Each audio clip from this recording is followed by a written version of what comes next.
Renzi è una pedina, Renzi è il servo sciocco a disposizione di qualcuno che non ha nome e cognome, ma che da Bruxelles vuole controllare la vita di ciascuno di voi. Dagli esodati ai precari, insegnanti, medici, agricoltori, la Lega Nord ha radunato oggi a Roma in Piazza del Popolo, proprio il popolo degli scontenti. Parlo a tutti, ha detto Matteo Salvini sul palco con la maglia "Io sto con Stacchio". Ha preso la parola per ultimo, prima di lui, il governatore del Veneto, Luca Zaia. Abbiamo 200.000 disoccupati in Veneto, anche se Renzi dice che va tutto bene.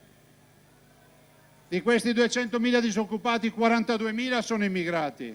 Ha parlato di immigrazione, Zaia, profughi e tagli. Sul palco ha portato la sua battaglia delle quote latte. Apra bene le orecchie questo ministro, perché l'unica legge fatta sul latte che impone il pagamento delle multe, che fa una rateizzazione con gli interessi. Ebbene, si ricordi anche che questa legge è stata voluta e firmata e fatta assieme al commissario europeo. L'ha fatta la Lega nel governo del 2009, nessun altro. La battaglia continua, ha detto Zaia, pancia a terra verso l'obiettivo. Torneremo in regione. Il presidente del Veneto, così l'ha appellato Matteo Salvini al termine del discorso. Un presidente.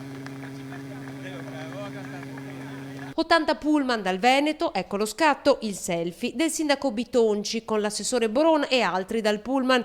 Il presidente del consiglio comunale, Roberto Marcato, invece è arrivato con la sua automobile, eccolo, con i compagni in autogrill. Ci sono due elementi importantissimi: un attacco frontale al governo Renzi che sta massacrando l'Italia, i nostri imprenditori, i nostri operai, i nostri pensionati, un attacco frontale al governo Monti e a tutti i suoi ministri. Sono davvero grande entusiasmo. Il sindaco di Padova, Massimo Bitonci, da sempre sostenitore di Zaia, il miglior governatore d'Italia l'aveva definito, era sul palco insieme agli altri sindaci. Quanto alla ricomposizione della frattura con Flavio Tosi, proprio in Veneto, Salvini ha risposto una cosa alla volta. Gli accordi politici sono la vecchia politica, noi abbiamo i candidati, Luca Zaia, in Veneto.